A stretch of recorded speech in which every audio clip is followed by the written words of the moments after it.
Good afternoon, everybody. I want to begin by thanking everyone again for your patience and for the sacrifices that you've been making. Businesses, pubs, restaurants that have been waiting to welcome customers back through their doors, grandparents who have gone for months without seeing their grandchildren, weddings postponed, funerals sadly constrained, and religious festivals such as Eid yet again facing restrictions.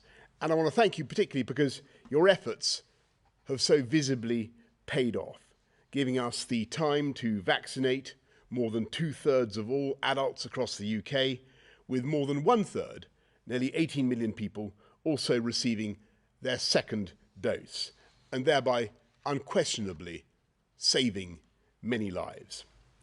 And so it's precisely because of your efforts that I can confirm today that we've met our 4 tests for further easing the lockdown in England. And Chris will run through the details in a minute. But with deaths and hospitalisations at their lowest level since last July, the UK's 4 chief medical officers today agreeing a reduction in the alert level, the data now support moving to step 3 in England from next Monday, the 17th of May.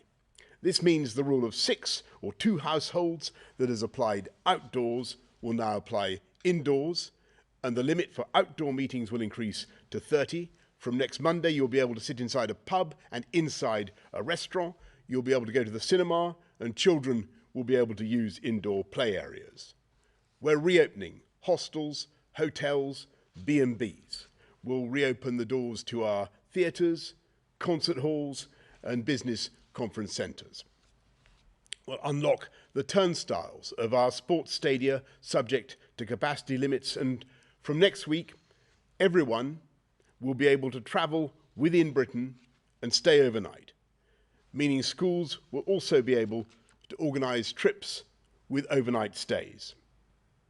We will no longer require face coverings in classrooms or for students in communal areas in secondary schools and colleges. All remaining university students will be able to return to in-person teaching where they should be tested twice a week. We will increase the number of named visitors for those in care homes from 2 to 5, and residents will have greater freedoms to leave their home without having to isolate on their return. This unlocking amounts to a very considerable step on the road back to normality, and I am confident that we will be able to go further. Subject to the impact of step 3 on the data, we remain on track to move to step 4 on the 21st of June. And to give business more time to prepare, we'll be saying more later this month about exactly what the world will look like and what role there could be, if any, for certification and social distancing. And today, we're taking a step towards that moment when we learn to live responsibly with COVID, when we cease eventually to rely on detailed government edicts and make our own decisions based on the best scientific advice about how to protect our families and those around us. So from next Monday, we're updating the guidance on close contact between friends and family, setting out the risks for everyone to make their own choices. This doesn't mean we can suddenly throw caution to the winds. In fact, more than a year into this pandemic, we all know that close contact, such as hugging, is a direct way of transmitting this disease. So I urge you to think about the vulnerability of your loved ones, whether they've had a vaccine, 1 or 2 doses, and whether there has been time for that vaccine to take effect. Remember, outdoors is always safer than indoors. And if you're meeting indoors, remember to open a window and let in the fresh air.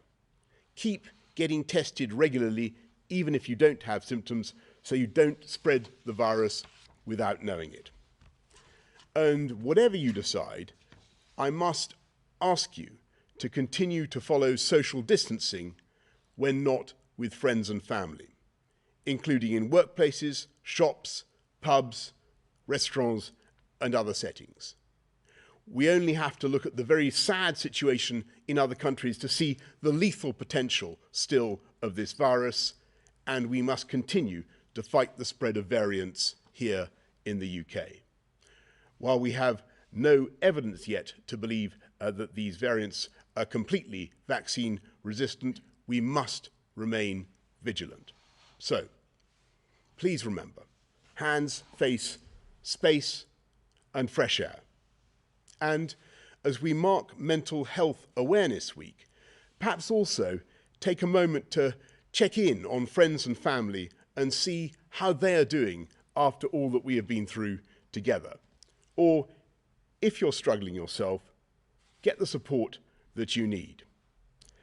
Today, we are announcing the single biggest step on our roadmap, and it will allow us to do many of the things that we've yearned to do for a long time. So let's protect these gains by continuing to exercise caution and common sense. Thank you, and over to Chris. Thank you, Prime Minister.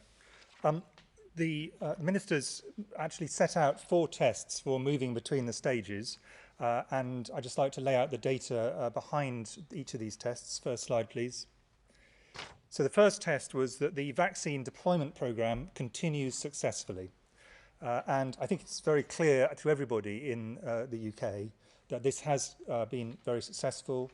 A steady rollout for people for their first vaccination. So we now have just over 2/3 of people have had a first vaccine in terms of adults, and just over 1/3 of adults have had a second vaccine already, starting with the most vulnerable. And this continues thanks to the extraordinary efforts of the NHS.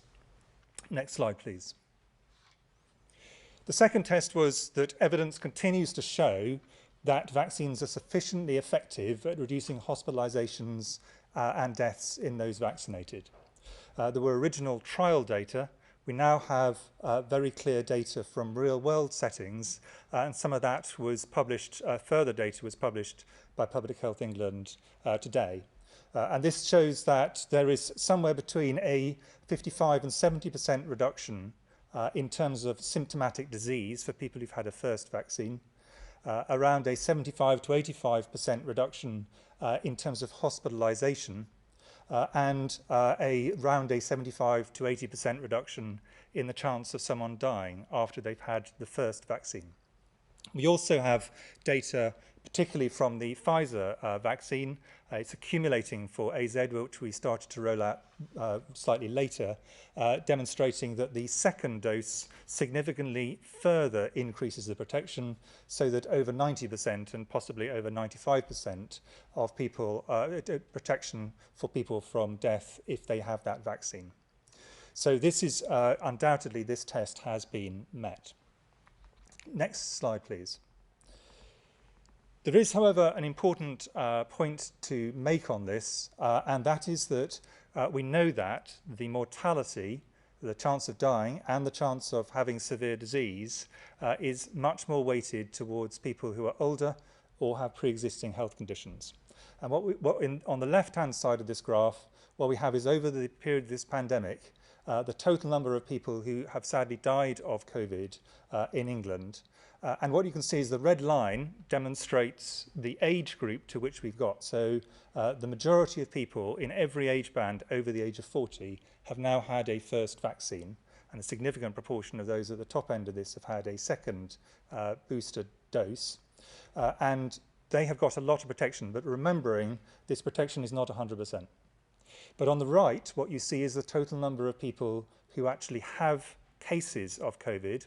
And what this shows is that a substantial proportion of the people who catch COVID, and some of whom will get significant long-term problems themselves, but also who transmit COVID, have not yet been vaccinated. This tells us a very positive thing, that a lot of protection to those who are most vulnerable, but additionally it makes clear why it is that if we go too fast at this stage when things have gone so well thanks to the efforts of the entire population, that there is a risk of significant spread amongst those in the younger age groups.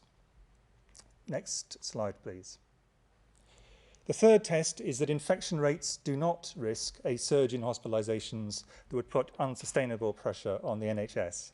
And as the Prime Minister has said, the view of all the Chief Medical Officers for England, Scotland, Wales and Northern Ireland, and of the Medical Director of the NHS, based on advice from JBC, is not only that rates in hospital are very low, which we can see in this graph, showing there's been a steady decline and the number of people who've dying from COVID is now very small indeed, thankfully, in the UK, but that we do not think there is a likelihood in the next period after this upsurge of seeing a significant increase in pressure on the NHS, although some increase in transmission should be assumed as a result of the opening up that the Prime Minister has laid out. Next slide, please. The final test, and in a way the most difficult test, is the assessment of the risk from variants of concern. These are new variants of COVID, which might be one or other or both of either more transmissible than existing ones, and everyone in the country will remember that when the B117 variant first started emerging in Kent, it then spread incredibly fast, so more transmissible ones are potentially a problem, or ones which could cause problems with vaccination. And we do have some confidence that the vaccines we have provides a reasonable degree of protection from severe disease, but that can be reduced with some of the existing variants, including the one B1351 first described in South Africa, but others could emerge, or we might get more transmissible ones, and we have a concern at the moment about a variant called B1617.2, rather snappy name, first described from India. And this is actually spreading from very small amounts, but it is beginning to spread in certain parts of the country, and we need to keep quite a close eye on this. So the point about this is the threats are significantly reduced, but there are still some residual issues that we need to keep a very close eye on, and therefore we need to go carefully and steadily, as the Prime Minister has said. Thanks very much, Chris.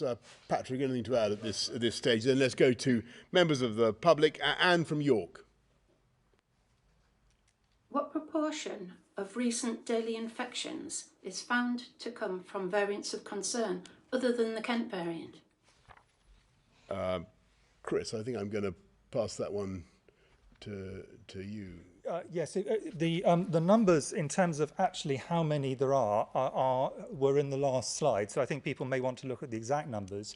The proportions at the moment are less than 5%, are variants which are the not the B117, the Kent variant, which is the dominant one in the UK. But that's changing the whole time. Most of them are currently relatively stable. They're not increasing at a great rate.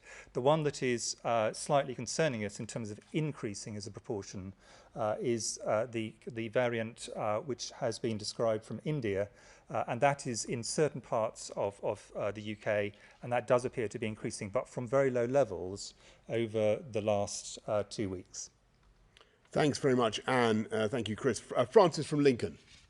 With the roadmap set to open up for physical contact, e.g. hugs, from the 17th of May, how are you planning to protect the unvaccinated under 40s teachers and support staff who will undoubtedly feel the consequences of this? Well, Francis, thank you very much. And I know there's going to be a lot of people thinking about the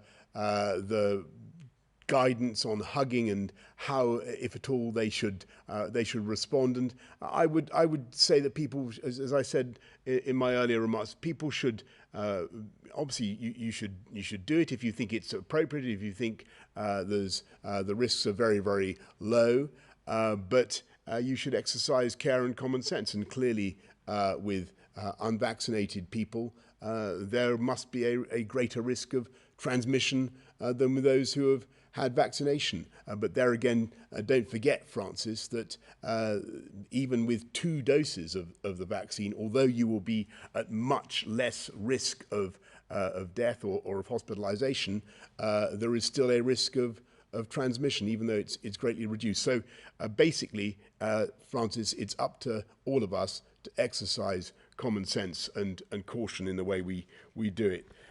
Let's go to Hugh Pym of the BBC. Thank you, Prime Minister.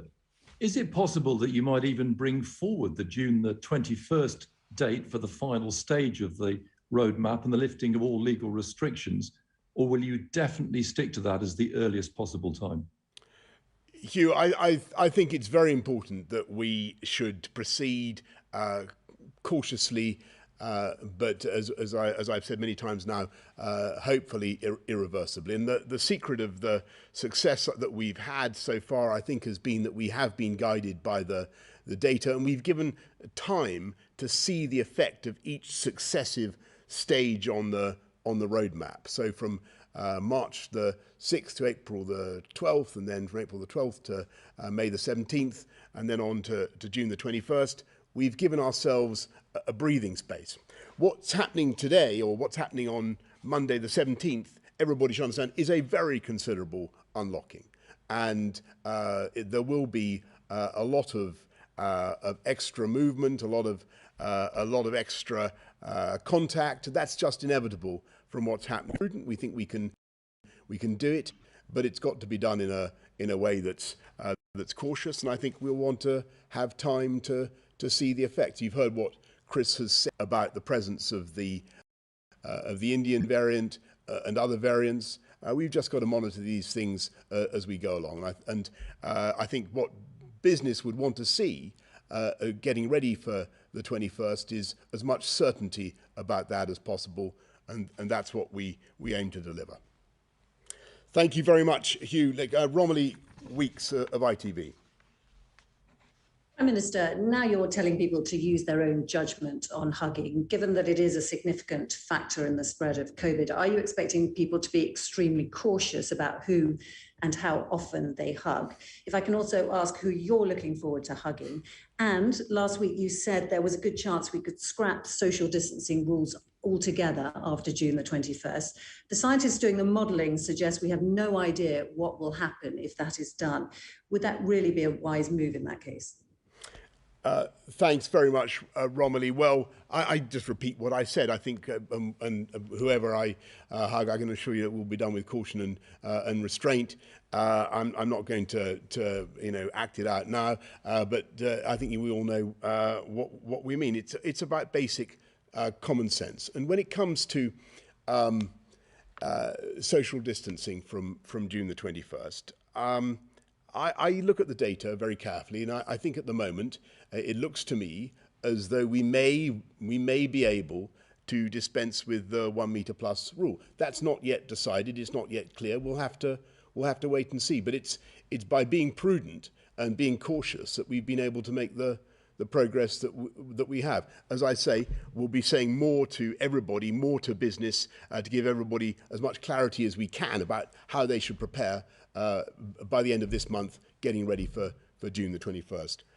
Chris or Patrick, anything you want to add on the great hugging question? Not on hugging, but I'll answer on the question about the post June the 21st. I mean, what the modellers have done is made an assumption there's still some residual reduction in transmission, and that's due to a number of things. Hopefully better ventilation. There'll still be people who are working from home who can work from home, and it's right for their business to do so. There will still be behaviours that we'll all demonstrate, which means that contacts probably won't be back to pre-pandemic levels. So on average, pre-pandemic, adults and children, roughly 11 contacts per day. Currently, it's down to about 4 or so for adults. So it will probably remain down for a while to come.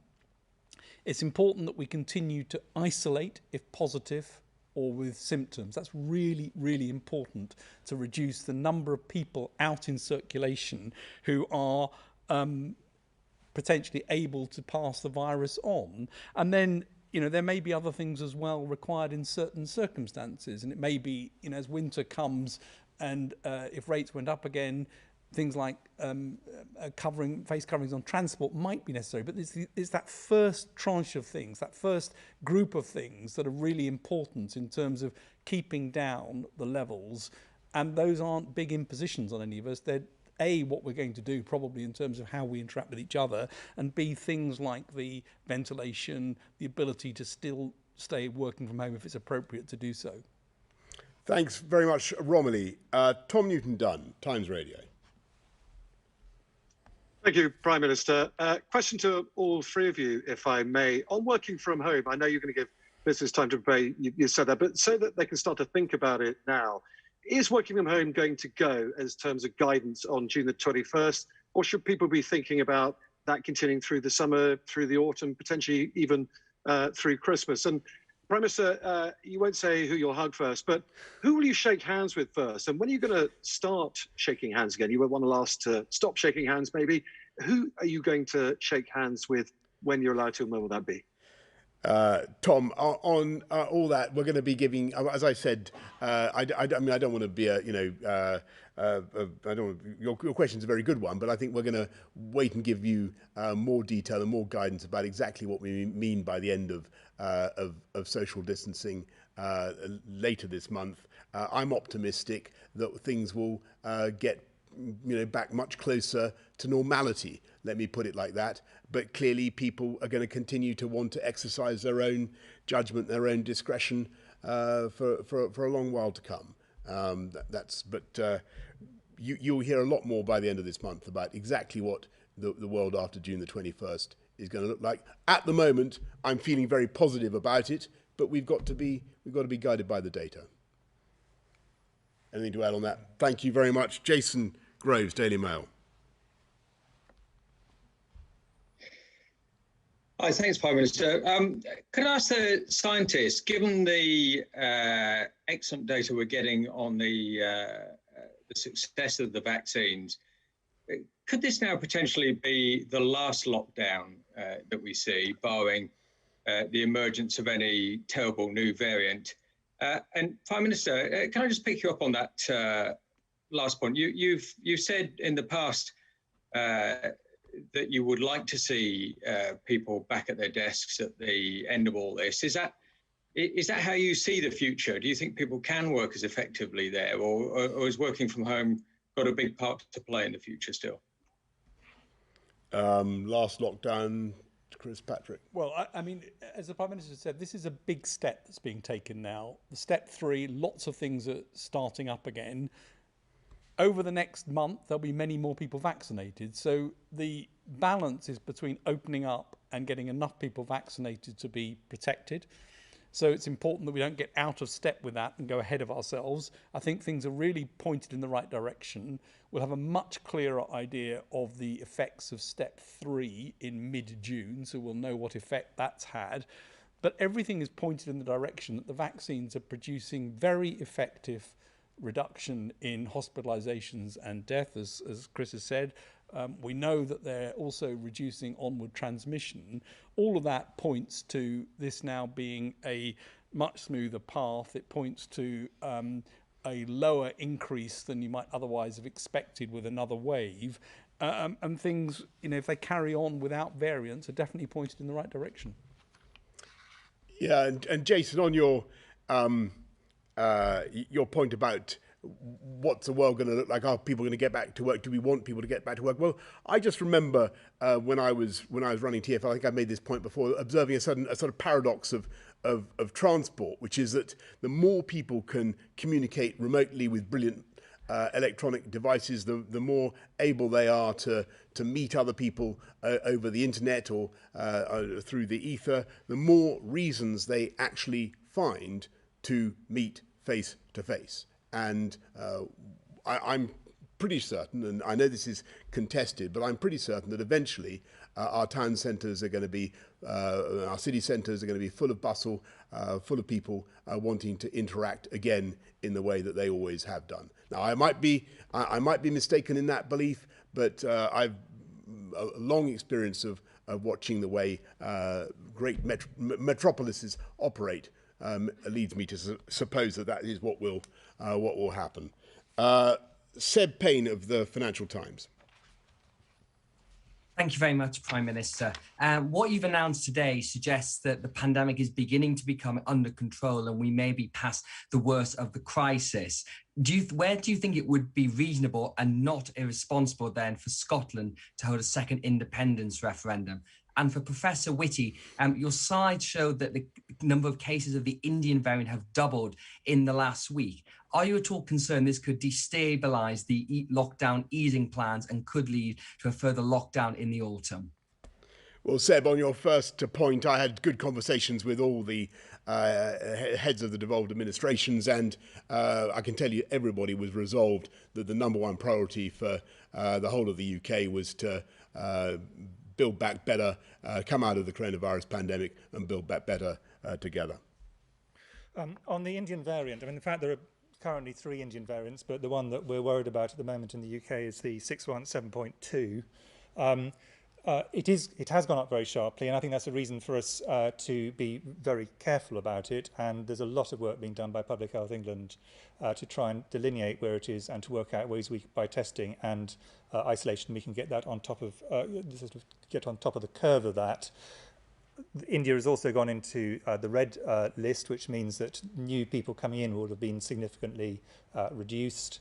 But I think what you know, in answer to both your question and to the previous one, what we know is with all the variants that things can come out of a blue sky.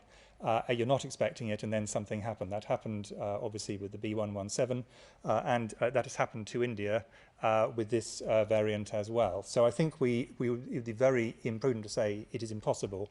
I think at this point in time, I think our view is that this is a highly transmissible variant, at least as transmissible as the B117 variant. It is possible it is more transmissible, but we'll have to see at this point in time.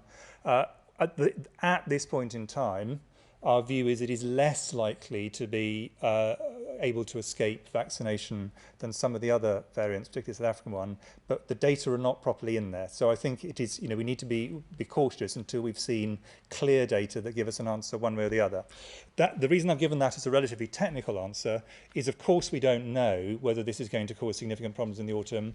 The way to deal with that is identify the cases, which have been happening, isolate where we can, which is also happening, get through the rest of the vaccination programme, and ensure that we have the capacity to pick these up and also to revaccinate as necessary when the autumn comes. The final point on this is the way to prevent, minimise the number of variants that circulate is obviously get on top of this as a global problem. And that is something which all of us are absolutely determined to support. Thanks very much, Seb. Adam Bienkov of Business Insider. Prime Minister, you were on record as opposing the last Labour government's plans for compulsory photo ID cards, which you described as a recipe for tyranny and oppression. Why, therefore, are you now planning to bring forward in the Queen's Speech legislation which would force all voters to carry photo ID in order to vote? And given the fact that there was just a single conviction in the entire country for in-person voter fraud at the last general election, and given that studies show that Labour voters are much less likely to possess photo ID than Conservative voters, what do you say to people who suggest this is merely an attempt to suppress the votes of people who may not vote for the Conservative Party? Adam, I would say that was complete nonsense, and what we want to do is to protect democracy, the transparency and the integrity of the electoral process, and I don't think it's unreasonable to ask first-time voters to produce some evidence of identity. So that's the reason. Okay, everybody, thank you very much indeed. Thank you.